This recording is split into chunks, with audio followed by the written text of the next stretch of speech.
दोस्तों drama serial रथ के आने वाले एपिसोड में आप लोग देखने वाले हैं। ये ड्रामा बहुत ही इंटरेस्टिंग बन चुका है। जैसा कि दोस्तों आप सबको पता है कि ईमान ने लेक साहब से सारी प्रॉपर्टी के पेपर्स मांग लिए थे और सारी प्रॉपर्टी की हकदार भी बनना चाहती थी। दोस्तों यहाँ पर सारे व्यूवर्स को यही लग रहा था कि ईमान तो एक लालची इंसान निकली। हालांकि दोस्तों ऐसा बिल्कुल नहीं था, क्योंकि वो तो डील करने गई थी, क्योंकि उसके वालिद का भी ऑपरेशन होना है, क्योंकि उसके ट्रीटमेंट के लिए भी काफ़ी पैसे चाहिए थे। इस वजह से वो फिलहाल खामोश रहती है। वहीं दूसरी तरफ दोस्तों आप सबने ये भी देखा कि सालार बहुत परेशान होता है कि कहीं ईमान मुझे छोड़ तो नहीं देगी। लेकिन दोस्तों ऐसा बिल्कुल नहीं होगा आने वाले एपिसोड में, क्योंकि दोस्तों आने वाला एपिसोड बहुत ही इंटरेस्टिंग होगा जब ईमान फैसला कर लेगी और साइन करने के बाद के लेक साहब को आकर कहेगी कि मुझे आपकी प्रॉपर्टी में से कुछ भी नहीं चाहिए।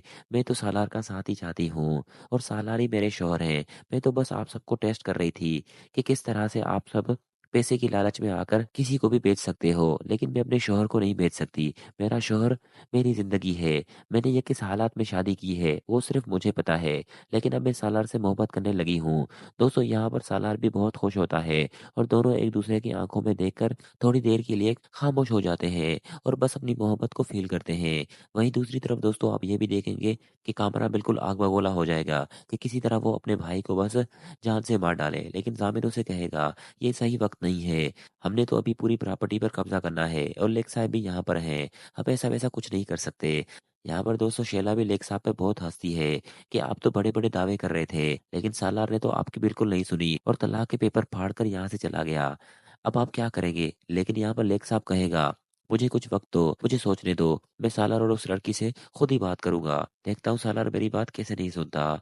यहाँ पर दोस्तों जैसा कि आप सबको पता है कि सालार और ईमान एक-दूसरे से बहुत मोहब्बत करने लगते हैं। लेकिन ये सारी बातें शैला और ज़ाबिद से बर्दाश्त नहीं होती, क्योंकि वो तो प्रॉपर्टी के पीछे होते हैं। लेकिन यहाँ पर दोस्तों उनकी ये भूल होती है, उसे एक फूटी कौड़ी नहीं मिलेगी और ये सारी प्रॉपर्टी सालार ईमान के नाम कर लेगा।